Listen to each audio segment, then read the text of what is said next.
The long walk 1 hour 48 minutes run time తో Amazon prime లో stream అవుతున్న ఈ హాలీవుడ్ తెలుగు డబ్బుడ్ మూవీ ఇప్పుడు ఎలాగుందో చూద్దాం. ఇది ఒక అడ్వెంచరల్ సర్వైవల్ కమ్ థ్రిల్లర్ మూవీగా చెప్పొచ్చు. ఈ సినిమా బేసిక్ లైన్ వచ్చేసరికి ఒక దేశంలో యుద్ధం కారణంగా ఆ దేశంలో ఉన్న సంపదని మొత్తం యుద్ధానికే ఖర్చు పెట్టేస్తారు. చివరికి వాళ్ళకి రోజు తినడానికి ఉండడానికి కూడా చాలా కష్టంగా ఉంటుంది. అటువంటి దేశంలో వాళ్ళ ప్రభుత్వం ఒక లాటరీ లాంటి సిస్టాన్ని ప్రవేశపెడుతుంది. అదే ద లాంగ్ వాక్. ఈ లాంగ్ వాక్ లో 100 miles కి పైగా నడవాల్సి ఉంటుంది. ఎవరైతే చివరి వరకు నడుస్తారో వాళ్ళే విజేతలుగా ఉంటారు. దేశం మొత్తం మీద నుంచి ఎవరైనా అప్లై చేసుకోవచ్చు. అందులో అప్లై చేసుకున్న వాళ్ళు యువకుల్ని అలాగే చిన్న వయసున్న వాళ్ళు మాత్రమే తీసుకొని వాళ్ళకి మాత్రం అవకాశం కల్పిస్తారు. అలా దేశం మొత్తం మీద నుంచి 50 మంది సెలెక్ట్ అవుతారు. వాళ్ళందరికీ ఒక రోజున లాంగ్ వాక్ పెట్టడం జరుగుతుంది. దీంట్లో రూల్స్ ఏంటంటే ఎవరైతే రోడ్డు దాటి పక్కకి వెళ్తారో వాళ్ళని చంపేయడం జరుగుతుంది. ఎవరైతే నడవలేక మధ్యలో నాగిపోతారో వాళ్ళని కూడా చంపేస్తారు. ఎవరైతే 30 సెకండ్ల కంటే ఎక్కువసేపు నించుంటారో వాళ్ళని చంపేయడం జరుగుతుంది. కంటిన్యూగా 100 miles కి పైగా నడవాల్సి ఉంటుంది. 100 miles అనేది ఒక అచీవ్మెంట్ గా భావిస్తారు. ఆ 100 miles దాటిన తర్వాత ఎవరైతే చివరి వరకు నడుస్తారో వాళ్ళని విజేతగా ప్రకటిస్తారు. ఇందులో కేవలం ఒక్క విజేత మాత్రమే ఉంటాడు. దీనికి ఎండింగ్ పాయింట్ అనేదే ఉండదు.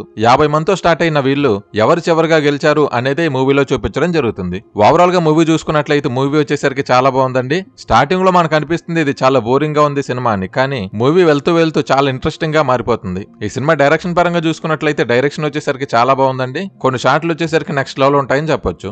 ఎవరైతే ఆగిపోతారో వాళ్ళని చంపే విధానం వచ్చేసరికి చాలా బ్రూటల్ గా ఉంటుందండి. ఈ సినిమాని ఫ్యామిలీతో చూడొచ్చు అంటే చూడలేమండి, ఎందుకంటే కొన్ని షార్ట్స్ లో చాలా దారుణంగా చంపే సీన్స్ ఉంటాయి. కాబట్టి ఫ్యామిలీతో చూడకుంటే సింగిల్ గా చూస్తానంటే మాత్రం ఈ సినిమా బాగుంటుంది. అలాగే 100 miles వాకింగ్ లో ఎవరికైనా బాత్రూమ్ వచ్చినా టాయిలెట్ వచ్చినా సరే ఖచ్చితంగా వాళ్ళు వెళ్తూనే పోయాలి తప్ప ఆగడానికి లేదు. ఒకవేళ ఆగినట్లయితే ఖచ్చితంగా చంపేస్తారు. ఈ సినిమాలో మంచి ఎమోషన్స్ ఉంటాయండి. అలాగే ఎవరెవరు ఎందుకు ఏ రీజన్స్ తో వాకింగ్ వచ్చారనేది కూడా చూపించడం జరుగుతుంది. రీసెంట్ టైమ్స్ లో వచ్చిన ఒక మంచి హాలీవుడ్ మూవీగా చెప్పొచ్చు. యాక్టింగ్ పరంగా చూసుకున్నట్లయితే లీడ్ రోల్ లో చేసిన ఇద్దరు యాక్టర్స్ వచ్చేసరికి యాక్టింగ్ చాలా బాగుంటుంది. అలాగే వాళ్ళిద్దరి మధ్య ఉండే బాండింగ్ కూడా బాగుంటుంది. మిగతా యాక్టర్స్ పరంగా చూసుకున్నట్లయితే అందరి యాక్టింగ్ కూడా బాగుంటుంది. మ్యూజిక్ పరంగా చూసుకున్నట్లయితే బ్యాక్గ్రౌండ్ మ్యూజిక్ వచ్చేసరికి బాగుంటుంది. ఓవరాల్ గా మంచి హాలీవుడ్ మూవీ చూసి ఎంజాయ్ చేద్దాం అనుకుంటే మాత్రం ఈ సినిమాని ఖచ్చితంగా ట్రై చేయండి. ఫైనల్ గా రేటింగ్ అండి, ఇది నా పర్సనల్ ఒపీనియన్ మాత్రమే.